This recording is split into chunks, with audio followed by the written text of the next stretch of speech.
Estamos de volta com o segundo bloco, com a entrevista com o senador Ciro Nogueira, do PP do Piauí. Senador, e as perspectivas do governo Dilma Rousseff? Olha, um governo que tem um trabalho de continuidade do governo do presidente Lula, está indo muito bem, mas tem desafios enormes para enfrentar, né? Temos agora uma preocupação muito grande. Nós temos um controle da inflação no país, para não jogarmos todas essas conquistas que nós tivemos ao longo do tempo fora. Isso eu tenho certeza que é a maior preocupação hoje no governo, mas temos que ter agora uma preocupação com os gargalos da economia que nós temos que enfrentar, principalmente no que diz respeito à nossa infraestrutura e alguns problemas que nós temos enfrentado aqui no país, que poderiam ser incentivos e hoje tem prejudicado muito o país, principalmente no que diz respeito ao setor energético do país. Eu tenho me debatido como deputado federal na questão das tarifas de energia elétrica no país. O Brasil tem a matriz energética mais barata do mundo, mas no meu ponto de vista, economicamente, numa relação com a ecologia mais correta, que é a matriz hidrelétrica, e grande parte dela já foi amortizada, já foi paga desses investimentos, e por outro lado nós temos uma das energias mais caras do mundo. Isso tem prejudicado muito e vai prejudicar ainda mais nesses últimos anos, porque grande parte da indústria tem contratos antigos que estão vencendo e vão ter que buscar no mercado uma energia muito mais cara, e isso vai inviabilizar grande parte do parque industrial brasileiro se nós não tomarmos uma medida urgentemente. Tenho sido um crítico feroz da nossa agência que regula o setor, que é a ANEEL. Ela tem sido complacente demais, concedendo reajustes absurdos pleiteados pelas concessionárias. E por outro lado, nós temos companhias que prestam um péssimo serviço. No caso, a pior companhia do nosso país é a companhia do meu estado, que chama Cepisa. Isso tem prejudicado muito o desenvolvimento do Piauí. E nós temos que enfrentar, tivemos agora essa semana mesmo uma audiência pública sobre isso aqui no Senado, para buscar uma forma de reduzir as tarifas de energia elétrica no país. Outro ponto é a questão de infraestrutura do país, né, que acho que a presidente tem que enfrentar rapidamente no que diz respeito a transporte, a infraestrutura viária e ferroviária do país. Você acha que as obras do PAC estão se desenvolvendo a contento? O importante da obra do PAC é que são obras que não têm contingenciamento de recursos, é fundamental. Então são as obras mais importantes do país. Nós temos Minha Casa Minha Vida, que tem tido um desempenho fantástico, mas tem uma preocupação muito grande com as obras estruturantes das grandes cidades, que o PAC, eu acho que essas estão muito atrasadas, né? Principalmente no que diz respeito às estruturas viárias e de transporte de massa, que isso nós temos que investir, porque são as cidades brasileiras de grande porte e médio porte, vão praticamente parar de alguns anos se nós não tivermos transporte de massa.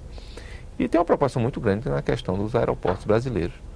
Que isso, eu estive visitando a Embraer essa semana, vi alguns estudos, a quantidade de passageiros no país nos próximos 4, 5 anos vai dobrar. E nós não temos aeroportos hoje suficientes para...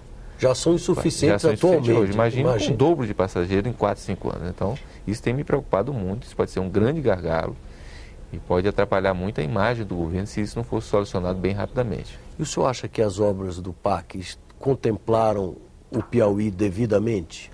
Não, poderia ter sido, mas o Piauí, infelizmente, não está, principalmente no que diz no PAC, que foi beneficiou principalmente as cidades que são sedes das Copas. O nosso estado, infelizmente, não foi sede de nenhum grupo da Copa do Mundo. Isso nos prejudicou um pouco, mas estamos buscando, nós temos um ministério importantíssimo que isso é vinculado até ao meu partido, que é o Ministério das Cidades, e o novo ministro, que é o nosso Mário Negromonte, tem demonstrado que vai ter uma sensibilidade muito grande aos pleitos do nosso estado.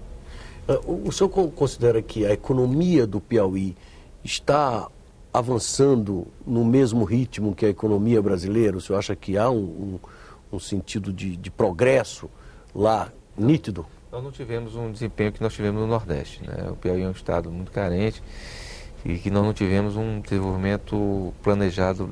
Isso foi uma falta de visão dos governantes que passaram por lá indistintamente. Nós temos que ter um projeto de desenvolvimento para o estado, de atração de investimentos, grandes investimentos. O Piauí foi um dos poucos estados que não teve um investimento maciço, nenhuma grande indústria se instalando no nosso estado, e isso prejudicou muito o nosso desempenho, comparando principalmente com o Nordeste do país. Mas vamos buscar agora correr quanto tempo, em busca desse tempo perdido. E o senhor considera também grave a história do gargalo em torno da mão de obra qualificada? Esse é o maior gargalo hoje, no meu ponto de vista, do país. Porque se nós continuar num ritmo, que eu espero que continue, de crescimento do país, vai faltar mão de obra, já está faltando em grande parte da cadeia, mas principalmente a qualificada, nós vamos ter um entrave muito grande para o crescimento do país, que é a qualificação de mão de obra. E o senhor acha que as medidas que o governo federal vem adotando estão no bom caminho? São suficientes? Não, no que diz respeito à capacitação, não. Tem sido, o ministro Lupe tem tido alguns programas, tivemos um desempenho muito grande no nosso estado, eu fui um batalhador que é o ProJovem, um programa do governo federal que tem capacitado muitos jovens no nosso estado e no Brasil, mas nós temos que ter uma cadeia muito maior, porque hoje está faltando profissionais qualificados em todas as áreas, praticamente. Até isso vai se agravar. Tão qualificado, até pedreiro estão faltando. Não? Mas aquilo ali, eu acho que é um segundo momento que nós temos que investir. O governo do presidente Lula, qual foi o grande avanço do seu governo? Tem investido para acabar a miséria e a fome no nosso país. Mas as pessoas agora têm que ter um outro passo, né? Sair do Bolsa Família, ter a perspectiva de sair do Bolsa Família, se capacitando, melhorando de vida, para não precisar mais depender desse tipo de incentivos do governo federal. Então, mas isso só pode acontecer se as pessoas terem capacitado, porque o ajudante tem que estar preparado para virar pedreiro, para virar mestre de obra, para poder curso profissionalizante, mas para isso nós temos que ter mecanismos suficientes para fazer esses investimentos em capacitação no país. Vamos fazer mais um intervalo e seguiremos logo com a entrevista com o senador Ciro Nogueira, aí falando das questões mais polêmicas da pauta do Legislativo. Até já.